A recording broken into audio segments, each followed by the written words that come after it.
Hey everybody, this is Deadwinter Dead with another Battlefield 4 video for you. Well, it's finally here. The patch that we all wanted but nobody knew was coming. The winter update has finally been downloaded and applied to all platforms, all versions of the game, so we can now enjoy it. It's just a quick download. I think it took me about 4 minutes to download an update, so it was very nice, but it is here. And I'm just going to give you a quick rundown on some of the things that stood out to me, some of the things that I was impressed with what happened. Now, disclaimer, most of the footage here is pre-patch. The last section in Operation Lockers is post-patch, and I will be pointing out some of the finer UI things that I think are excellent additions to the game. Now, I have no idea if these ideas just weren't ripe and ready for the plucking on the tree of DICE grand ideas for Battlefield when this game initially released, or if these were ideas that they just had tucked in their back pocket that were fully fleshed out, but they decided they didn't have the resources, the manpower, or the time to implement them into the original release. But either way, they're here, and I'll talk about them close to the end of the video. But first, let's get started with some of the more notable issues in the patch. Now, the first thing that sticks out to me, and probably most of you, are those two lines, netcode improvements. There are two issues that stick out mostly with me. Most of it's a lot of mumbo-jumbo concerning the high-frequency update that we all should be able to be using. But this line here, network prioritization and filtering has been improved. Now prioritizes health, damage, enemy players, and vehicles above all. Which means the things that you interact with the most and the things that will interact with you the most within the game are prioritized by the network. That means updated more regularly on your client. The other issue that also stuck out was this one. Players with less than stellar network connections should get a significant improvement. This is because the bandwidth required was cut to close in half. And they should now be able to use the high frequency update. So if you have less than stellar internet wherever you may be, go ahead and flip on that high frequency update inside the, I believe it's the gameplay options setting in the game, and see if that improves your experience within Battlefield 4. The next issue that we will be tackling is player movement. Now, many of you know that after the fall patch, or I think it was a fall patch, that you would get stuck on rocks or twigs or a tree branch, or the dreaded getting stuck while going upstairs, which was just ridiculous. So apparently player movement has been smooth. I have played the new patch. I did put a few hours into it last night, and it does seem to be a little bit better, but hopefully no longer will you get stuck on a twig or a rock or a piece of rubble that you should, in, you know, if all things being equal, your fake soldier should be able to step over. Hopefully those issues are squashed. The other thing that I noticed, which kind of bothered me because I used it a lot in Bad Company 2, was footsteps. The line here, significantly improved audio of footsteps for enemies and friendlies so they can be clearly heard. They also addressed an issue where grenade explosions and other loud sounds would mute footstep sounds. Now, I kind of have an issue with the second one. If you're going for semi-realism, then obviously a grenade explosion, some sort of ordnance going off, or high caliber weapon fire would mute out footsteps.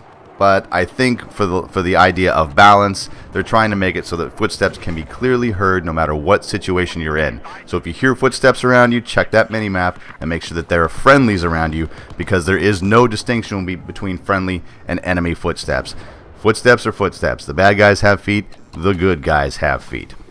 There's also been slight changes to most of the maps. I'm going to post the link to the patch notes in the description, but most of the maps have had a few issues, especially with collision issues based on, obviously, community feedback. There have been a couple specific issues on these maps that have also been addressed. It looks like the biggest one that got the fixes was Lamfini Garden.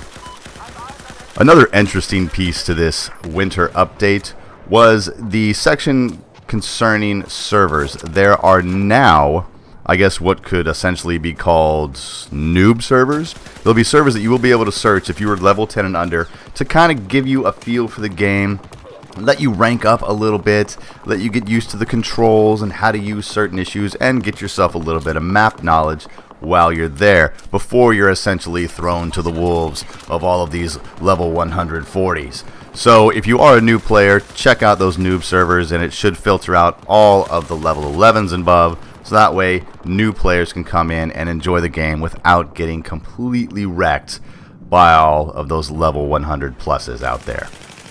And finally, before I address the cosmetic issues that were added into this patch, there have also been updates to Squad Obliteration. Or actually not updates, it's a new game mode. It's called Squad Obliteration. It's supposed to be a high-paced version, competition version of the original Obliteration game. But get this, it's scaled down to 5v5, which in their minds is perfectly balanced for competitive play. The differences between Obliteration and Squad Obliteration are as follows. There are no vehicles and no parachute spawns. Secondary base spawns are made available though. The first team to destroy 2 out of 3 bases wins the round, and the bomb carrier position is only known to the enemy if he is spotted.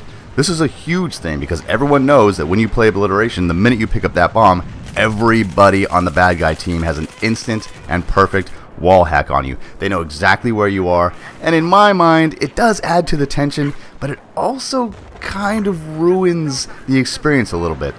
I understand that if it was 32v32 and one of the bad guys had the bomb but you didn't know which one it was, it would kind of make it a little bit unbalanced. Maybe if they designed a system in Obliteration where there was a pulse every 15 seconds that showed where the bomb was, and then it erased itself, and then you waited 15 seconds and got another pulse, which would give incentive to people to pick up the bomb and not give the enemy the instant wall hack, but at the same time still give the enemy a chance to get to the bomb carrier before he snuck around your flank and planted those bombs. Just an idea. I'm just spitballing here. Now let's get on to the UI issues. Now the UI for Battlefield 4 has never really been a problem for me, but there have always been things about it that I was kind of scratching my head about. As you can see right here, we're looking at it. This is an operation locker. You see these little things. It says in combat, and also your squad. You can now tell the level that your team is on. You can tell the class that they're running. If you're trying to spawn into them, you can tell if they're in combat, and you can see their health on the screen. So hopefully gone are the days where you spawn into a squad mate and get insta-killed. I think these are great additions. Another secondary addition that I am also loving is the ability to customize your interior HUDs for the vehicles, as well as customize the color, size of the hit markers for your weapons. That means if you get a headshot, if you want that headshot to be blue, the headshot can be blue. If you want your kill shots to be red, the kill shot can be red, etc., etc. And as you can see here, I do just that. I kind of have sort of an oranges thing going for my kill shots. I'm not really too concerned about headshots. High action battles like this, you're not really like looking, oh, I got a headshot, oh, I got a headshot. You're just looking for hit markers. I want to know if I'm hitting the bad guys, and I want to know when the bad guy is dead. So I typically went for the default white hit marker, and then when the bad guy's finally dead, it gives me a quick orange blurb. Boom, dead bad guy. I can reassess the threats and move on to another target, taking down bad guys. Anyway, guys, let me know what you think of all of these changes down below. I'm fairly excited about them. It's not game-changing, but it makes it a little bit different, and hopefully with the addition of these netcode improvements and improved player movement, as well as the UI prettiness of it all, we will have another solid year of Battlefield coming down the pipeline. My name's Dead Winter Dead. Thanks for watching.